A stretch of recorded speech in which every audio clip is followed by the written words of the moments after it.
Good morning, everybody. I'm Muriel Bowser. I'm the mayor of Washington, D.C. Welcome to the John A. Wilson Building, the City Hall for us. Today, I'm here with a very important announcement to the residents of the District of Columbia. I'm proud to introduce Assistant Chief Robert Conte as the next chief of the Metropolitan Police Department. A lot of people know Chief Conte, but I'm not sure how many of you know his full story. So I'm going to share a little bit about our next chief, and he will tell you more. Chief Conte is a native son of Washington, D.C. He was born and raised here, and while attending Spingarn High School 31 years ago, he first started working for MPD as a cadet. In fact, during his senior year, he would spend half his day at school and half his day at MPD. His first year out of school, when he became a full-time cadet, he had a unique experience for a young cadet. He was assigned to work as an assistant to then Chief Isaac Fullwood. So in a full circle moment, he is now, before us all, being appointed the chief of that very department. His dedication then and his mix then of both talent and energy and love of the city made him the Cadet of the Year just 2 years later. An experience that makes it easy to see why, like me, Chief Conte has a strong appreciation for the cadet program and the doors it opens for young Washingtonians. Since those first years, he has done a lot in our city. In his early days, he did traffic duty, I'm told, right here at 14th and Pennsylvania Avenue. He served as commander of 3 of our 7 police districts and led 3 of the department's 5 bureaus. With all that he has seen, he is confident that MPD can lead the way and serve as a blueprint for a modern-day police department, a department that can be used in new and better ways to reduce violent crime and continue to engage the community. What strikes me most about Chief Conte's many experiences and talents is his belief in young people. When we spoke last week, he told me that the highest honor for him was to give back to the city that raised him, and that becoming chief is a testament to what can happen when you give kids a fair shot. I know that Chief Conte is the new leader our department and our community needs right now, and I am proud to nominate him as our next police chief. Please join me in welcoming Chief Bob Conte.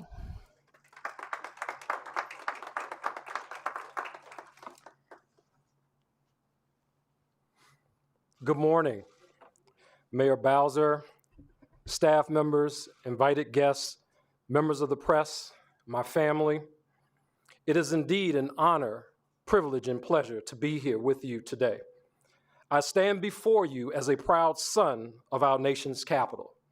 I was raised on 21st Street Northeast, which is located in Ward 5 in the Carver Terrace community. I appreciate the many accolades received over the last few hours, and I promise to return every text message, email, and phone call. It is not lost on me how momentous this occasion is for our city, and I am so proud to be part of it. Some of you may know about my professional accomplishments, which I'm very proud of. But to really understand the man before you, you must appreciate the boy from whence he came. So today, instead of highlighting the man, I'm going to give you a glimpse into the life of the boy before the man. Back then, especially in the 1980s and 90s, life was not easy in my neighborhood. Many of the challenges and traumas experienced by so many young people today were very real and present in my community, but also in my home.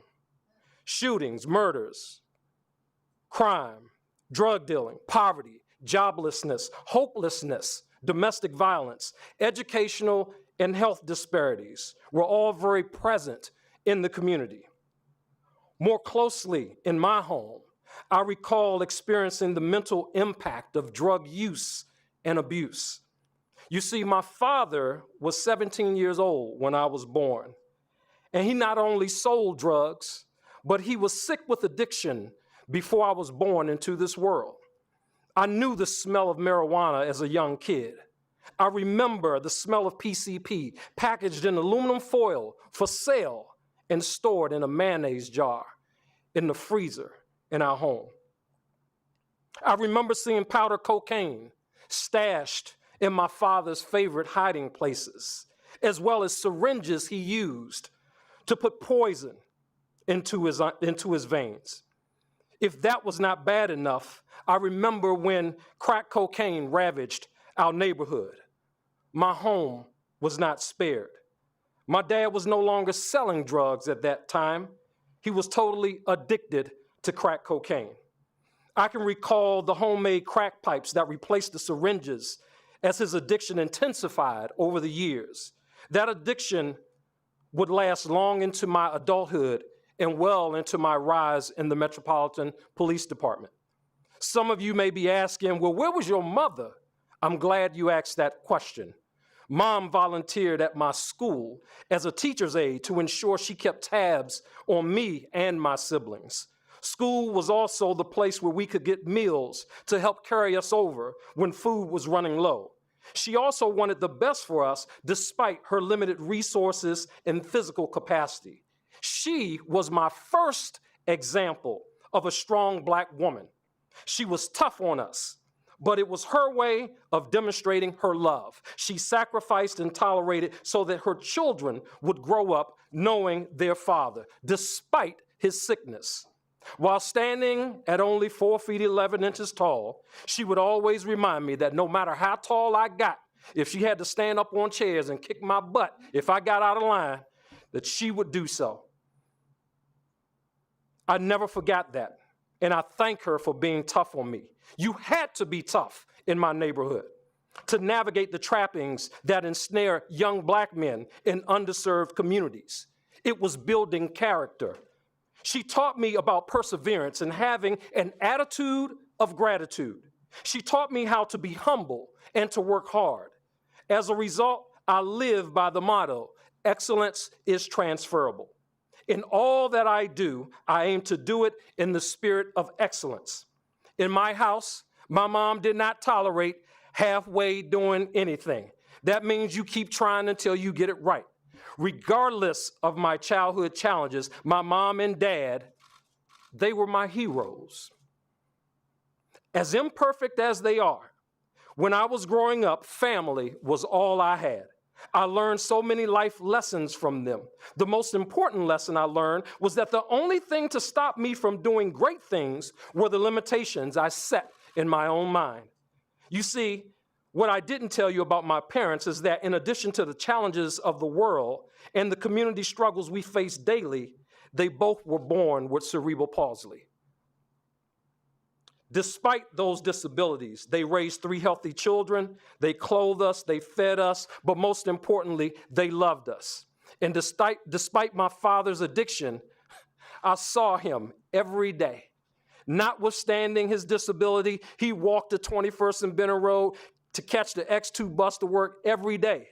And now, he has been drug-free for almost 11 years, and I'm so proud of him. Through God's grace, his own willingness, determination, and drug treatment, I'm so thankful that he was never incarcerated because of his addiction.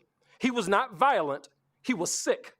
So when I tell you they are my heroes, I mean it in every sense of the word. They are my heroes.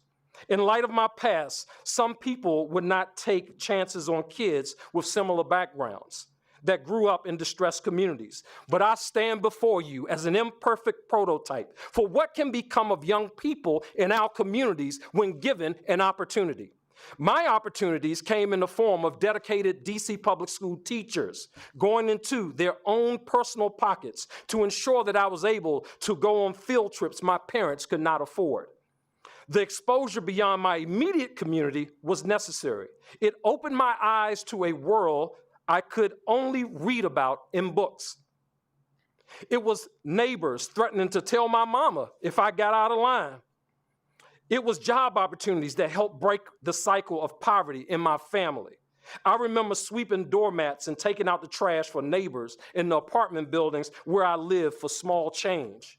At 12 or 13, caddying at the Langston golf course because I was not old enough to work. At 14, working the Mayor's Summer Youth Employment Program to buy school clothes. At 15, washing dishes at a local catering company. At 16, working at the Old Kenny Shoe Store at Heckinger Mall. And in the summer, attending the Mayor Barry's Youth Leadership Institute on the campus of Howard University. But the most pivotal moment for me was when I got my fair shot. As a DC police cadet on November 20th, 1989, at 17 years of age. It changed my entire life. It was these and other opportunities that helped shape the man I am today. You may ask, why do I tell you all of these things? The answer is simple. I have not forgotten where I come from. These life experiences will help me to lead and guide the men and women of the Metropolitan Police Department to be the most intelligent, competent, capable, compassionate crime fighters we have seen in the District of Columbia. I want our officers to demonstrate compassion for people wherever they are on the road of life and be able to use discretion and seek alternatives when it is appropriate to resolve community conflict. As a priority, we will be laser focused on crime in our communities. People have a right to be safe and secure in their community.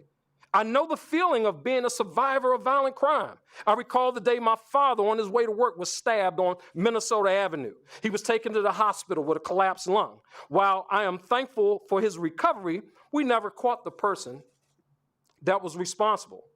I know there are many families in our communities that seek justice for loved ones that have been victims of violence. And I assure you, the Metropolitan Police Department will be relentless in our pursuit of criminals that make communities unsafe. I have seen my fair share of bloodshed in our communities.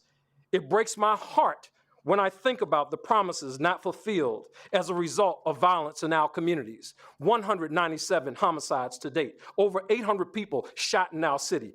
The levels we are experiencing are simply unacceptable, and repeat violent offenders must be held accountable for their actions to stabilize communities that are in crisis.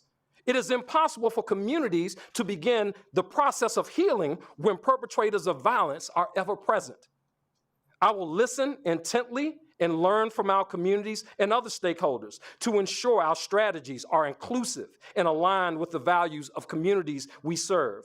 Communication, collaboration, cooperation, and participation by all in the ecosystem of community will be the tenets of our crime-fighting strategy. To the men and women of the Metropolitan Police Department, it has been my distinct honor to serve this city for all of my adult life. I know your job is not easy. If it were easy, then anybody could do it. You can expect me to model the behavior that I expect from you. You can expect fairness, and I expect you to be fair with members of the community. You can expect me to build relationships because we cannot have partnership without relationship. In our city, there's much work to be done. So please keep in mind that no matter what happens or how much we are criticized, we are the chosen guardians of our communities. Sometimes we may stumble along the way, but as Mama would remind me, we will keep trying until we get it right. And we will do it in a spirit of excellence. In closing, it is my great honor to lead the Metropolitan Police Department, to be the standard of excellence for policing in the 21st century. There's room at the table for anyone and everyone who is committed to ensuring focused, balanced, and fair policing in our nation's capital. It's time to go to work. Let's go.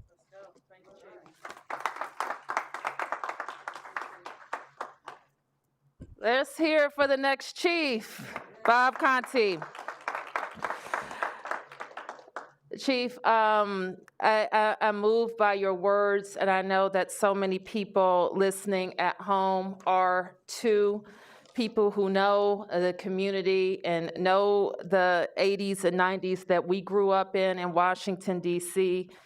and know that the transformation of our city has been directly linked to providing more opportunities, making neighborhoods safer, and investing in DC residents.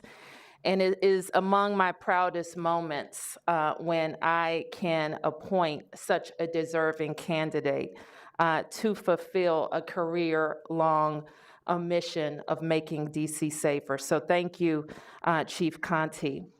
I also want to congratulate and thank for her service another member of our team who's moving on, but moving on having made a department so much better than what she found. Like Chief Contee, Karima Holmes has spent her career in 911 and 311 service. And she has done, like Chief Contee, just about every job that there is to be done. When we were in our transition period and we were looking for an OUC director, we searched the whole nation. And in Texas, we found Ms. Holmes. She told me a few weeks ago that she had an incredible opportunity for herself and her family, and that she would be moving on from OUC. I remember, and I think I told her this, when I first became mayor, I had a series of office hours for employees. And employee after employee was showing up from OUC. These were the most stressed, the most tired employees that I had encountered at DC government. They haven't been given the tools that they needed to succeed. And Karima was the director who provided those wonderful DC employees with that opportunity. So let's please honor Karima Holmes on her next steps. And finally, I want to take a moment to thank Chief Peter Newsham, not just for his leadership for the past 4 years, but for his service to the city for the last 3 decades. This is certainly, as you just heard from Chief Contee, a long time to serve, and a long time to serve in the same department. He has seen our city through a lot of ups and downs and has been there for families in very difficult moments. I first met Chief Newsham. He won't remember this, but I remember it very well. I was sitting at the front of a room in 4D in the community room. All the police and community members know that room. And in strode Assistant Chief Newsham.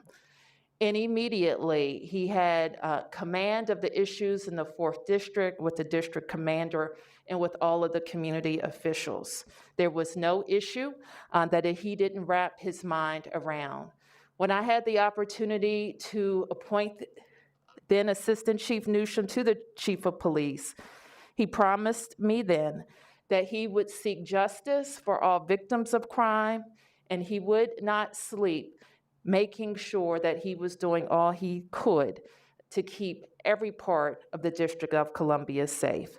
So it is with great appreciation that I thank on behalf of all of us, our police department, our 700,000 residents, and all the people who visit Washington, we thank Chief Newsham.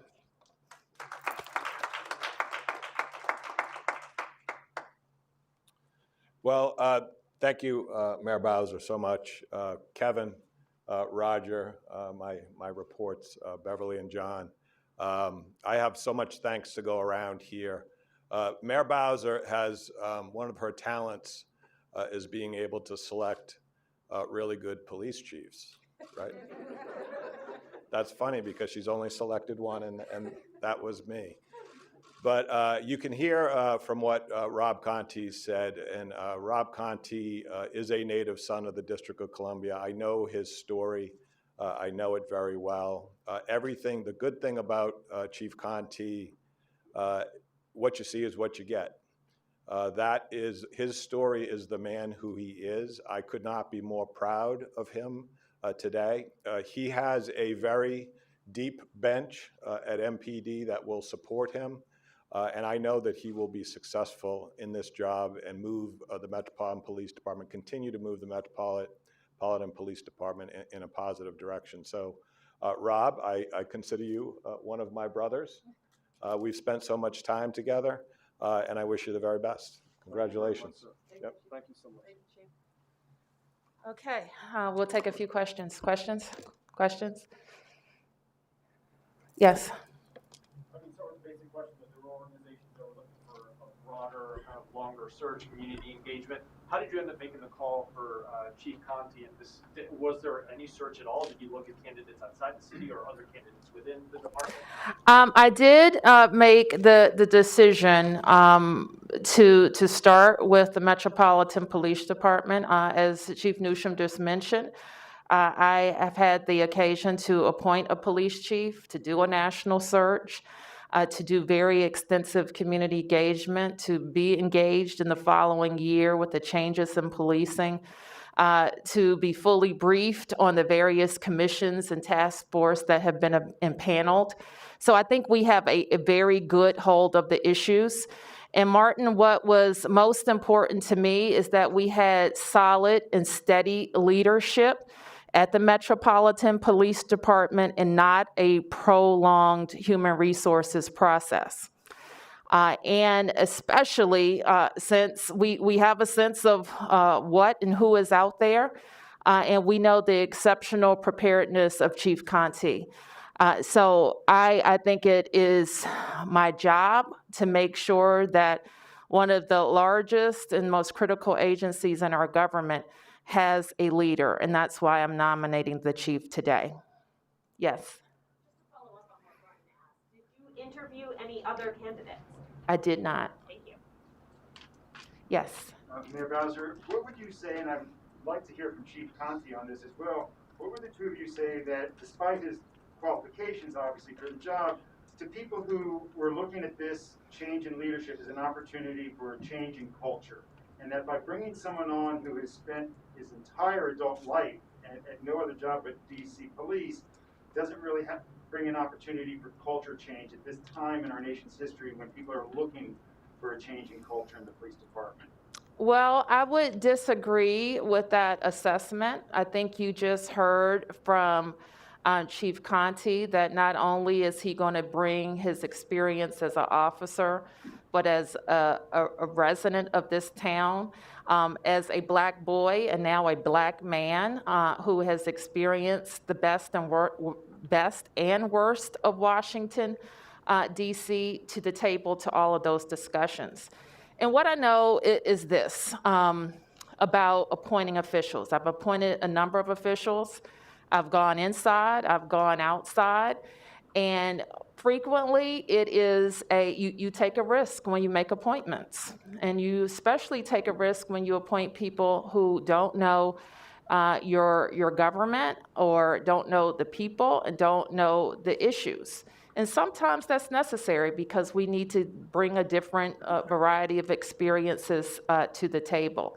But having been very engrossed in these issues, I know that we have done the right thing in going inside for this appointment. Could I hear from Chief Conte on that topic? Sure. And Chief, if I could just add to that, I'm wondering if, not to take away from Chief Newsham's leadership, but I'm just wondering if there's anything that you see that you could change right away that might be a kind of an extending of an olive branch to the community that has been questioning the police department recently.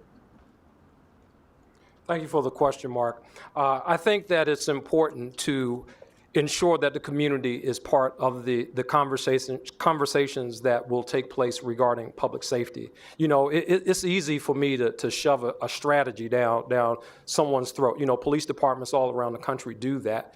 But the one thing that I learned growing up here in this city is the thing that people really appreciate is to be part of the conversation when it comes to things that we plan to do here. So I appreciate the mayor's nomination. I appreciate the folks that are in this town that have supported me, that have prayed for me over the years, and I certainly look forward to things that will be coming for the Metropolitan Police Department. Chief? Tom. Excuse me, thank you, while you're up there. This past summer, there have been complaints that the police department was too hard on the Black Lives Matter demonstrators this summer and too soft on the Proud Boys that recently. We know the Proud Boys are planning to come back for the inauguration. You'll Yeah. be taking over, I think, January 2nd. Is it an image that you cannot win for the police department? What do you think will be different as you look at going to January 20th with the Proud Boys coming back to our town? You know, Tom, I've never, you know, in all my time in the city, I've never seen a fight that looks pretty, a skirmish that looks pretty. And a lot of times being on the ground with all of the protests and the demonstrations and some of the violent actions in some cases that have taken place in our city, they're not pretty. What I can assure you of is that when it comes to peaceful protests, we will facilitate peaceful protests. Our police officers, they will work to separate individuals where they can. When skirmishes do take place and when there are crimes committed in our presence, we'll take action. We're not asking who you're representing, you know, what side of the team you're on. We're looking for people who are engaged in acts of violence, and those are the individuals that we plan to arrest if the need arises. If I could follow up, Mayor, you said the police chief is one of your most important decisions that you make. I checked the website. Kevin Donahue is still the interim city administrator, and Dr. Mitchell is still the interim deputy mayor for public safety and justice. When will we expect maybe changes of that as you put your public safety team together? Soon. Oh, I knew you would like that. I just said that for you your just said benefit. that to everybody. I did. You I woke up succeeded this again. morning and tried to figure out how I could irritate you. It's an important question. So let me say, I did want to make this appointment before rounding out other appointments. So seriously, after the holidays, we will come back with more And did information. you consult with Charles Allen, who has, at least as of today, is still the chairman of the Public Safety Committee on this appointment, or is this also news to the council members? I told the council member yesterday last night that I would be making an appointment today. And did you approve the Washington Post advance interview? Yes. Yes. For a question for Mr. Conte, please. Yes. The question is in regards to, I know that you are a well-respected member of the police department and of the city as well. I'd like to ask you, can you discuss some of the changes within your time at the department that you have pushed for? And when you hear comments of moving the department forward, what that means to you? So, well, one of the changes, when you talk about things that I've done in my time here, you know, I really have so much appreciation for Chief Newsham and Mayor Bowser. Several years ago, not long after I became assistant chief, I was down on F Street, and the African American Museum of History and Culture had just opened up.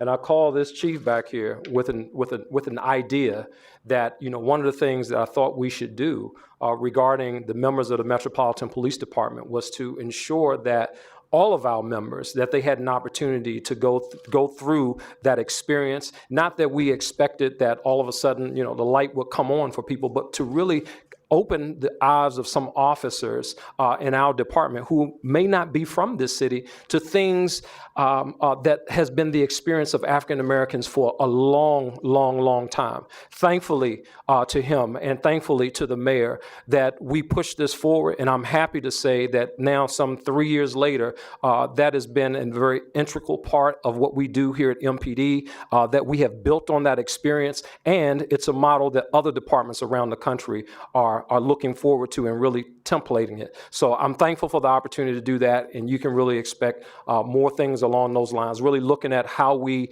get to the root causes of crime and addressing those issues that we see in our communities. Okay, yes.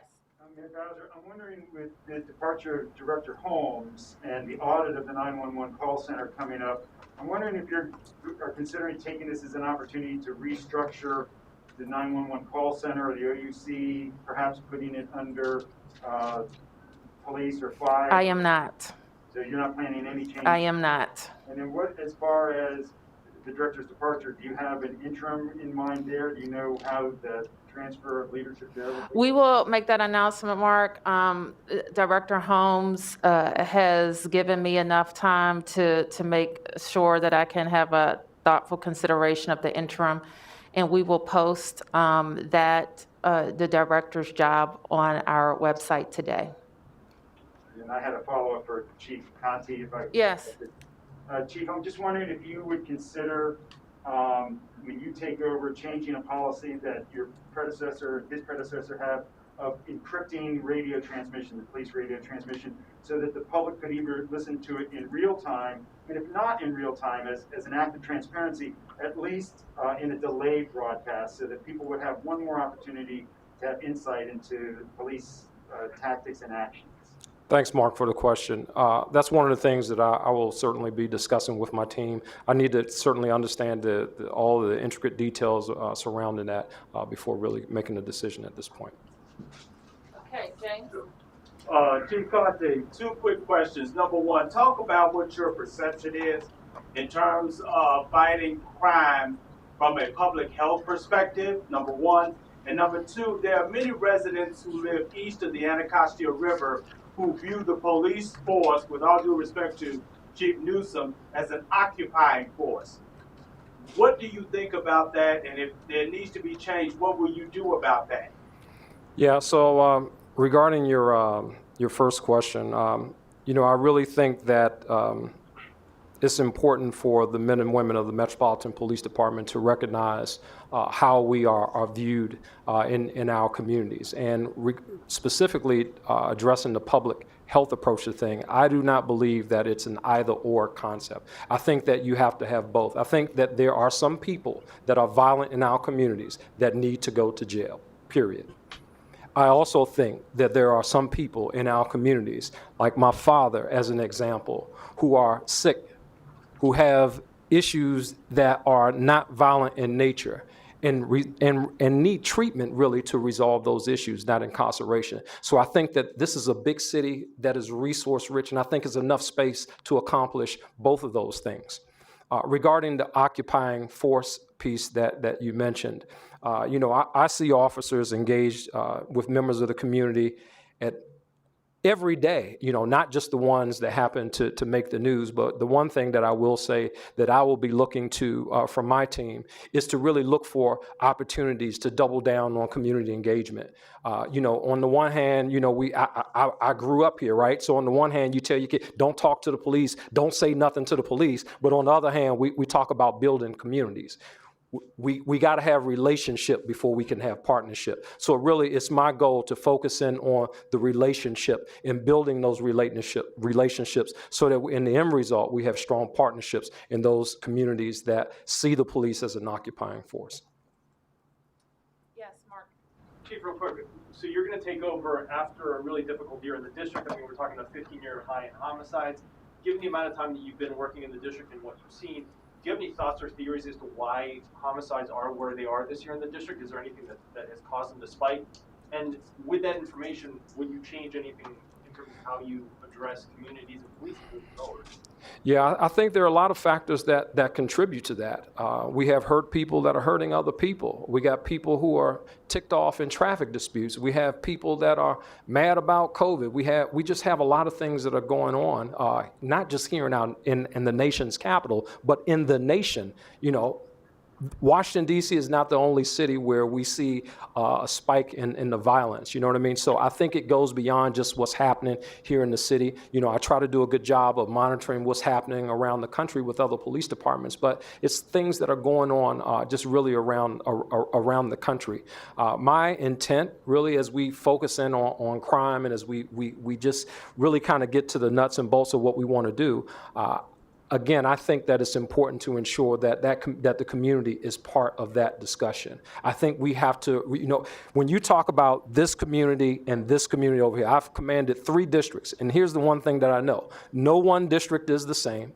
All districts are not necessarily created equal because everybody's perception of what community policing is different. And in order to tailor a strategy to the needs of that community, that begins with conversation. That begins with collaboration. So those things must be done. I mean, I'd love to just tell you, hey, here's the book. This is what we plan to do. But I think that would be disrespectful and inconsiderate of our communities. And let me just add, I think Martin's question about a rise in homicides that we've seen, that other major cities seen, and obviously we're here talking about the police today. But we can't talk about increased violence without talking about all the components of our justice system and all of the components of our opportunity system. And so we're going to hold the Metropolitan Police Department accountable for its role, the violence interruption regime accountable for its role, working with all of our jobs and education components of a government response and make it all of those accountable for their role. And it's my job to make sure we have an organization and a structure and the resources to get real results from that. And I also look forward to talking to you a little bit more about that. Yes. Can you just introduce yourself? Oh, yeah. Hi, I'm Lex. I work with WDVM and WDC.gov. I have a question for the chief. You've talked a lot about, violence and homicides like you just addressed, but according to your website, you guys have almost 50% rise in motor vehicle thefts and then over 60% rise in arsons. Have you put any thought into that and, how you might approach those specific crimes? When you said chief, I wasn't sure which one you're talking sorry, about. sorry. Okay. Thank you. All the hard. Right. So with respect to motor vehicle theft and some of the increases that we've seen, yes, those are things that we work on in the Metropolitan Police Department every day, every Monday and Thursday when we're having our big crime briefings and when the commanders are working on it kind of on the ground. One of the things that's important, people have to lock their cars. They have to secure their valuables. They have to not leave their cars running. Those things are important. But in addition to that, we're making strides on cases. These are property crimes, but with property crimes, in some communities, that's the most important crime. So we want to make sure that we're fair in terms of the distribution of our police resources to address those things really across the city, as we've seen the spikes really intensify this year. And arsons? Oh, sorry. Is it possible? 1 second, please, Tom. What? Oh, and the arsons up 63%. Have you put any thought Yeah, to that? some of the arsons, if I'm not mistaken, I believe they may be related to some of the protests that we've seen in our city. So that would be really an anomaly. We haven't seen any pattern type arsons that have occurred in our city over the course of the last year. Tom, I'm sorry. Let me just add, because your question, I want to add a little bit to your question, if I might, because we do a lot of coverage, and I know coverage is, covering shootings and homicides is certainly important, but there are other crimes, as the chief said, that affect people's sense of safety. You mentioned two, but we will always pay very close attention to robbery. There have been some carjackings in the city that have MPD's attention, and the chief will continue to make sure that the districts have the appropriate resources to address them as well. Yes. For the chief again, what do you want your first matter of business to be once you start in January? And then on a separate topic, there is a cold case, an arrest announced in the cold case murder of Unique Harris. Your response to that? Yeah, the first order of business is, obviously we have the new year coming up. While we deal with violent crime and all of those things, Washington, D.C., the things that keep me up late at night is certainly, while there's no information to any terrorist acts or any things like that, those are things that we certainly want to focus on immediately following the New Year celebration, whatever that's going to look like, going into the demonstrations on January the 6th. Obviously, that's very important. We want to make sure that our city is safe, that our city is secure, that our residents are safe, that our residents are secure. So those are the things that are, like on the table immediately, followed by that a couple of weeks later. I think we have a presidential inauguration that'll be taking place in our city. So I got to kind of focus in on that a little bit. I'll certainly be pulling on my team and definitely my experience as the commander of the Special Operations Division to ensure that we have a successful, hopefully, non-event.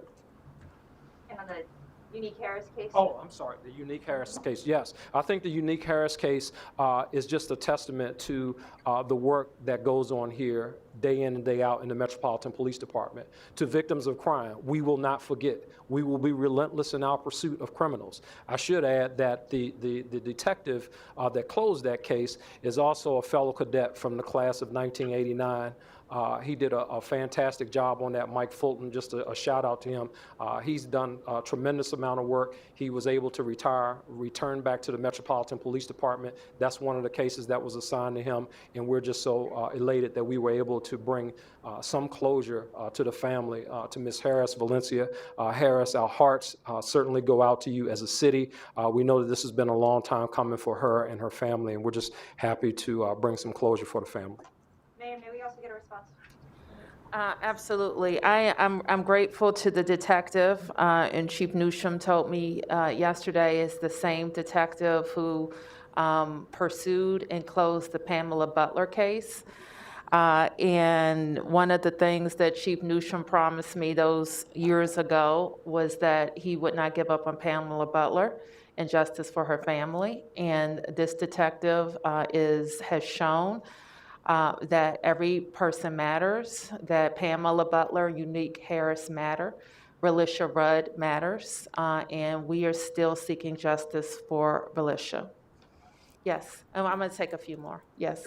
Thank you, Mayor. I think you and I know that the new incoming chief did mention auto theft. Can we find out what the status of Mary Chay's car that was stolen when she left it running and unattended? I believe her car has been recovered. And does she face any charge or a fine or something for leaving her car running on a city street unattended? I don't believe so. And correct me if I'm wrong, Chief. We're not in the habit of charging. We don't usually charge victims, but let me say this. I know kind of where you're going with this. And any person who's ever driven a car has probably had a moment of inattention, quick run, you forget something, and you know, while we all want to try to remember to lock our vehicles and not leave valuables in our vehicles, it can happen. And we want to make sure that people out there who are stealing other people's belongings, that they have their moment to deal with that offense as well. Mayor, I have one final question that's more serious than that. Is the current budget for the police department, as I understand it, will mean a reduction of 200 to 300 police officers? I'm wondering if you or the chief would address that. Let me ask Kevin or Roger to talk about the current budget we're in, the council's most recent actions, and some of the discussions that we're having preparing for the next budget. Dr. Mitchell. Good morning, and I want to first say congratulations to Chief Conte for being appointed, and congratulations to Chief Newsham for his service to the city.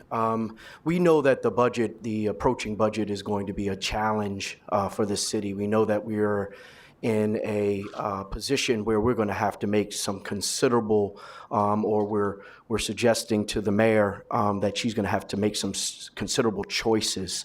One of the things is indeed all of our public safety agencies will be looking at some decrease in resources. What those decreases look like, we're not quite certain yet, although this is the normal time, Tom, for us to be talking about budget and making those suggestions to the mayor. And as we get through to the new year, the mayor will have all of the suggestions across the entire city budget to make decisions and choices. One of the big things that we want to make sure is that our communities stay safe, and law enforcement's presence become part of that. Also, we know that throughout many of the wards, it is not about violence, but about property crimes and about being able to get law enforcement to respond. At the end of the day, we're going to have to make some tough choices. And right now, we're not clear on what its effects are going to be on actual staffing levels of law enforcement and whether or not those adjustments are going to be being made to staffing levels particularly, but there is a risk for some staffing level decrease amongst law enforcement. Just to follow up, are you having classes, recruitment classes to train new officers, or do you have them? Are you recruiting police officers? Right now, recruitment has not stopped as per se, and we also have a strong cadet program that we're continuing to move those cadets up through that program, and we're going to be making some decisions on whether or not we're going to be entertaining recruitment classes in 21 and 22. But if at this moment, there aren't any recruit classes going on right now. Let me ask the chief to respond to that. I don't know if there's current recruit classes. I'll take it from either chief. We have recruits in the academy right now. Mark? Well, I have two. One, I wanted to follow up with Chief Conte. You mentioned January 6th as a target date that you're looking at. We know that's when Congress votes on the Electoral College and that there has been calls for Trump supporters to protest. Can you talk about what you're expecting, what your initial intelligence tells you as far as size of crowds, where we're going to see closures and protests, and what we might expect on January 6th? I think you can anticipate similar closures to what we have put in place for the last two demonstrations that have happened in our city. With respect to crowd estimates, I think we're not able to make that estimate right now. But as you know, the Metropolitan Police Department, again, we facilitate First Amendment demonstrations in our city every day, pretty much. And we will certainly do the same on January the 6th. We want to see peaceful protest in our city. Anything different that you'll do given the level of violence that we saw the last time this same group came to D.C.? Well, our intention is certainly to pretty much make sure that we facilitate the peaceful protest, intervene where we need to intervene, and make arrests where we need to make arrests. Mayor Bowser, if I could ask one off-topic COVID-related question in relation to the holiday pause that goes through January 15th. There are some who are speculating on social media and other places that you're ending it, and I know you explained the 3-week period that the Department of Health said, but there are those who are questioning why it doesn't extend through January 20th when the inauguration will be here and there may or may not be celebrations, and I'm wondering what your plans are for businesses as far as restrictions around January 20th, if you will have some type of restrictions in place as you might, now to prevent large gatherings or parties and things like that. Well, we already have those restrictions in place, Mark. So the restrictions on large gatherings will persist beyond the pause What about period. at bars and restaurants and things like that? Because if you go back to 25%, We expect that restaurants would be able to open at 25%. and then stay open through the night for parties on January 20th. I'm specifically wondering about celebratory parties on January 20th. If there would be any additional restrictions that you see necessary. We certainly can speak to anything when we look at the health data then, but parties per se are not permitted at the restaurants because every person has to be seated with no more than 6 people. So our restrictions outside of the pause already address that type of gathering. And would those limit anything like inaugural balls? Yeah, I don't know where you would have an inaugural ball if it's less than 10 people. Well, I'm just wondering if it would be considered an essential government function and it would be exempt. I would consider that celebratory and non-exempt. Thank you. Thank you. Thank you, Are you guys. participating in the inauguration? Are you going to be attending? Do you know? Yeah. I haven't been invited to attend. I don't know that they know what the structure of the program would be at this stage. Thank you, everybody. Have a very happy holiday. We won't have any planned press events until January 4th. So stay safe and have a happy holiday.